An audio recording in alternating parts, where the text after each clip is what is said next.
सर्वांना नमस्कार.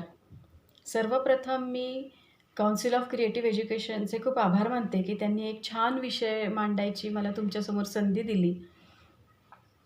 मी आज जो विषय मांडणार आहे तो विषय आहे समस्या सोडवणं आणि त्यासाठी सृजनशीलतेचा वापर. साहजिकच या विषयाचे दोन भाग आहेत, एक समस्या सोडवणं आणि दुसरा त्यासाठी केलेला सृजनशीलतेचा वापर. आपल्या सगळ्यांना माहिती आहे आपण लहानपणापासून अनेक समस्या सोडवतच पुढे पुढे आलेलो आहोत. जसजसे आपण मोठे होतो तसतसे समस्यांची गुंतागुंत मात्र वाढत जाते. पुढे पुढे ते प्रश्न जटिल होत जातात. पण असं एकाही क्षणी होत नाही की आपल्याला समस्या नाही आहेत. प्रत्येकाला समस्या येतच असतात, वेगवेगळ्या पद्धतीच्या येत असतात. कधी त्या माणसांकडनं येतात, कधी परिस्थितीनुसार येतात, कधी आपल्या हातात अजिबात नसलेल्या परिस्थितीनुसार सुद्धा प्रश्न येत असतात. या प्रश्नांची सोडवणूक आपण कशी करतो? तर अनेकदा आपण या प्रश्नांची सोडवणूक कधी लॉजिकल करतो, कधी इलॉजिकल करतो. आता इथे मला सांगायचं आहे की इलॉजिकल म्हणजे नक्की काय?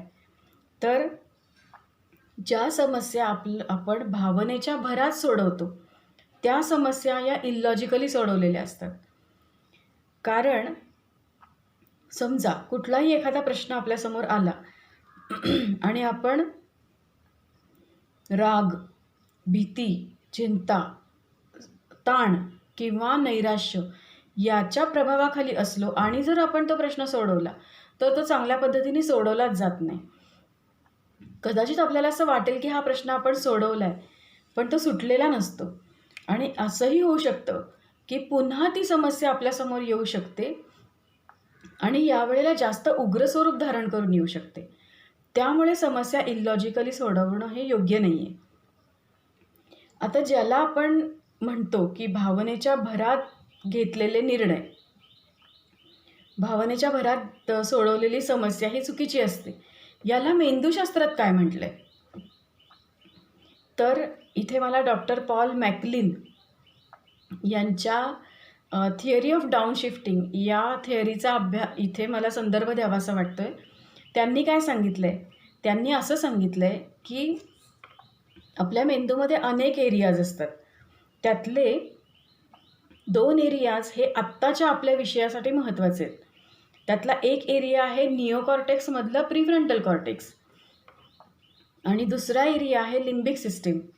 लिम्बिक सिस्टीमचं कार्य काय आहे? तर भावनांची फंक्शन सांभाळणं हे लिम्बिक सिस्टीमचं काम आहे. आणि प्रीफ्रंटल कॉर्टेक्सचं काम आहे योग्य पद्धतीने, नियोजन पद्धतीने निर्णय घेणं, समस्या सोडवणं इत्यादी. आता काय होतं? कुठलाही प्रश्न जेव्हा समोर येतो त्यावेळेला आपण माणूस असल्यामुळे थोडेसे गोंधळून जातो. कधी कधी भीती वाटते, कधी कधी राग येतो. पण ह्यामुळे होतं काय की लिम्बिक सिस्टीममध्ये कॉर्टिसॉलसारख्या नकारात्मक रसायनांचं प्रमाण वाढतं.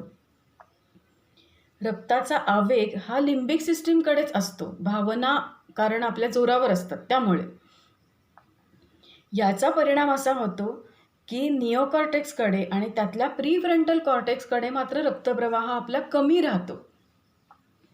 आणि हे शास्त्रशुद्ध कारण आहे की समस्या या लिम्बिक सिस्टीमने सोडवायच्या नाही आहेत, तर त्या प्रीफ्रंटल कॉर्टेक्सने सोडवायच्या आहेत.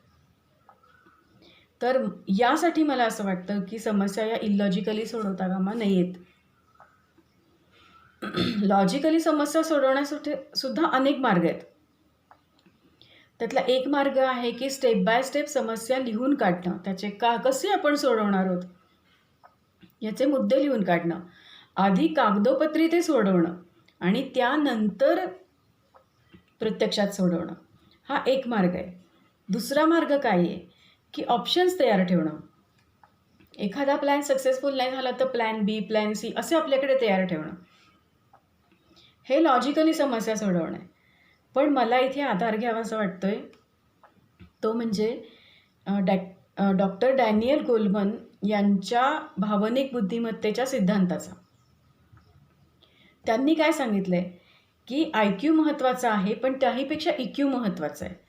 याचा अर्थ त्यांनी EQला म्हणजे इमोशन्सना म्हणजे भावनांना आणि त्या नियंत्रित ठेवण्याला खूप महत्त्व दिलेलं आहे.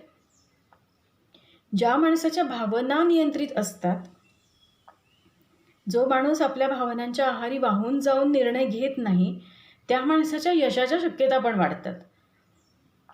आणि म्हणून या ज्या 2 थिअरीज आहेत, या 2 थिअरीजचा आपण जर विचार केला तर आपल्या लक्षात येईल की समस्या सोडवणं हे लॉजिकली पण हवं आणि त्याचबरोबर ते क्रिएटिव्ह पण हवं. सृजनशीलतेचा वापर करून समस्या सोडवता येतील का? सोडवता येतात का? याच्या आधी कोणी असं काम केलंय का? तर हो, नक्कीच केलेलं आहे. अनेक उदाहरणं आपण शोधली तर अनेक उदाहरणं आपल्याला सापडतील. काही उदाहरणं मी इथे सांगते. त्यातलं पहिलं उदाहरण म्हणजे समजा की समोर प्रबळ शत्रू आहे. आपल्याकडे त्याच्या एवढे रिसोर्सेस नाही आहेत. मग काय केलं? तर क्रिएटिव्ह सोल्युशन त्याच्यावरचं असं काढलं की गनिमी कावा शोधून काढला. त्याचं नंतर अजून एक उदाहरण, मूल अंध आहे पण त्यांना शिकायचं आहे. मग त्याच्यावरचा ट्रॅडिशनल उपाय काय आहे की कोणीतरी वाचून दाखवायचं आणि मग मुलांनी ते लक्षात ठेवायचं, ऐकायचं, आत्मसात करायचं आणि मग मांडायचं. यावरचं क्रिएटिव्ह सोल्युशन काय आहे? तर ब्रेल लिपी. जे अंध मुलांकडे आहे त्यांच्याकडे जे साधन आहे, ते जे माध्यम वापरू शकतात त्या माध्यमाचा वापर करून ते ब्रेल लिपी वाचू शकतात, लिहू शकतात. अजून एक तिसरं उदाहरण मला इथे द्यावंसं वाटतंय. ते म्हणजे ज्या वेळेला कोणाच्या हातनं गुन्हा घडला तर त्यांना जेलमध्ये पाठवण्याची व्यवस्था आहे. जेल कशासाठी आहे? या माणसांना शिक्षा करण्यासाठी.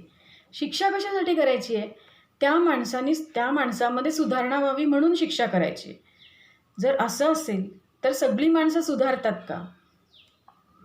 या प्रश्नावरचं क्रिएटिव्ह सोल्युशन मला असं वाटतं की या कैद्यांना जेव्हा आपण विपश्यना शिकवतो, योगासनं, प्राणायाम ते करून घेतो आपण, त्यावेळेला या कैद्यांमध्ये त्यांच्या मनापासून बदल होतो.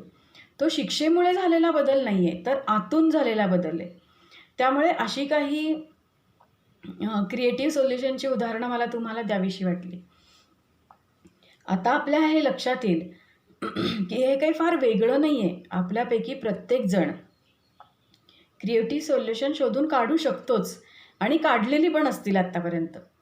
आता मूळ मुद्दा आपला असा आहे की जर हे सगळं असं आहे तर आपण हे मुलांपर्यंत कसं न्यायचं, याचा एज्युकेशनमध्ये कसा वापर करायचा, इथे आता हा प्रश्न तुम्ही आणि मी मिळून सोडवायचा आहे. मला इथे 2 गोष्टी दिसतात, एक घरातली आणि एक शिक्षकांच्या संदर्भातली. जेव्हा मुलं घरात असतील त्यावेळेला पालकांची ही जबाबदारी आहे की त्यांनी प्रथम क्रिएटिव्ह सोल्युशन काढून प्रश्न सोडवले पाहिजेत. मुलांना ते दिसले पाहिजेत. मुलांना दिसले नाहीत तर त्यांना सांगितलं गेलं पाहिजे. ज्या वेळेला मुलं हे प्रत्यक्षात बघतील की आपले आईबाबा किंवा आपल्या शाळेतले शिक्षक हे कुठलीही समस्या सोडवताना घाबरून जात नाहीत, गोंधळून जात नाहीत, रागवत नाहीत, तर लॉजिकली शांतपणे ती समस्या ते सोडवतात, त्यावेळेला आपोआपच मुलांमध्ये तो बदलच घडून येईल. तर पण त्याची जबाबदारी पालक, शिक्षक अशा ॲडल्ट्सकडे जास्त येणार, हे नक्कीच आहे. आता दुसरा काय आहे मार्ग ह्याच्यावरचा? तर यासाठी वेगळ्या विषयाची गरज नाही आहे. तर पाठ्यपुस्तक किंवा शैक्षणिक आराखडा याच्यामध्येच जर या गोष्टी असतील तर त्या गोष्टींना उजाळा देण्याची मात्र गरज आहे. हे दुसरं. आणि तिसरं म्हणजे ज्या वेळेला आपण हे मुलांमध्ये कसं रुजवायचं ह्याचा जेव्हा आपण विचार करू त्यावेळेला मला तिसरी गोष्ट एक महत्त्वाची वाटते, ती म्हणजे वैयक्तिकरित्या दोघा-तिघांच्या टीममध्ये वर्ग हा एक युनिट मानून, इयत्ता हे एक युनिट मानून जर आपण मुलांसमोर वेगवेगळे टास्क दिले,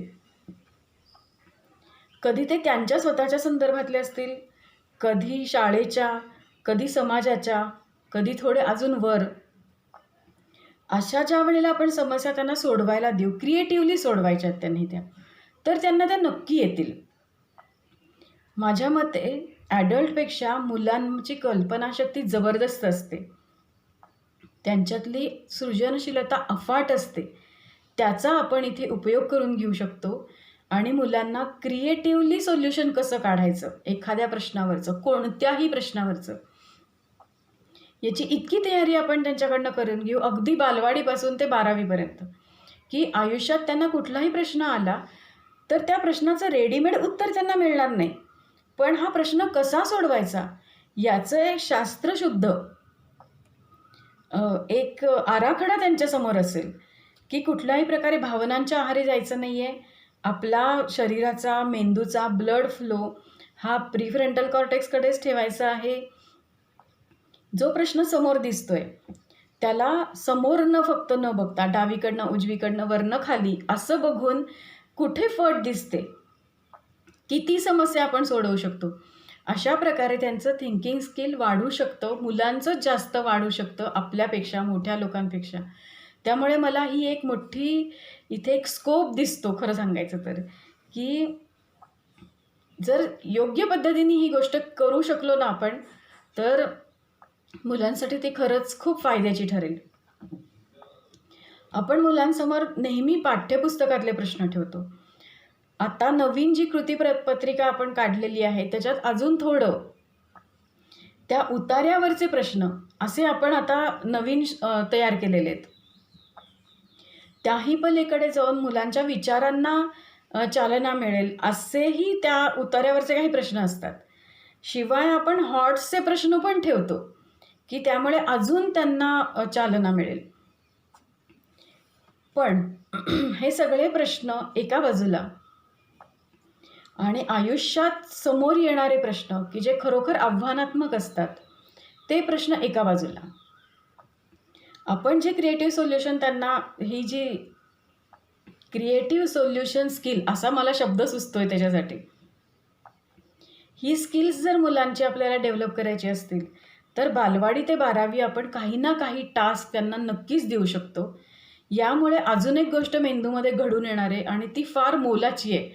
ती गोष्ट अशी आहे की आपल्याला माहिती आहे की ज्ञानरचनावादानुसार माणूस हा त्याच्या अनुभवातनं शिकत असतो.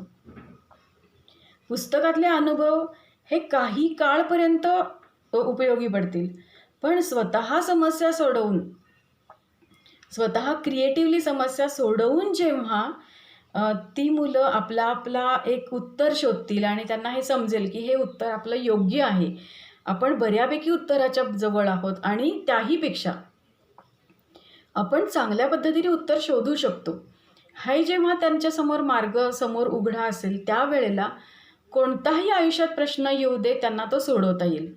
आणि त्यासाठी मला त्यांच्यामध्ये हे क्रिएटिव्ह सोल्युशन स्किल डेव्हलप करणं ही गोष्ट मला फार आवश्यक वाटते आणि तुम्ही आणि मी मिळून हे नक्की करू शकतो असा विश्वाससुद्धा वाटतोय. यासाठी आपण एक गोष्ट करूया का, ज्या वेळेला आपलं पुढचं सेशन असेल त्यावेळेला असे काही प्रश्न समोर ठेवून आपल्याला आदानप्रदान करता येईल का हे बघूया. मला इथे एक 2 प्रश्न महत्त्वाचे वाटत आहेत. एक, आपल्या शिक्षण व्यवस्थेला पुरून उरलेला शब्द म्हणजे अप्रगत मुलं. अप्रगत मुलं हे काय असतं? खरोखर मुलं अप्रगत असतात का? का आपण कमी पडतोय? त्याच्यावरचं क्रिएटिव्ह सोल्युशन आपण कसं शोधून काढणार आहोत? हा एक प्रश्न. आणि पालकांसाठी दुसरा प्रश्न म्हणजे हट्टी मूल असं काही असतं का? आणि जर तसं असत असेल तर त्याच्यावरचं सोल्युशन आपण कसं शोधून काढणार आहोत? हे 2 प्रश्न मी तुमच्यासमोर ठेवते आणि आत्तापुरते इथे थांबते.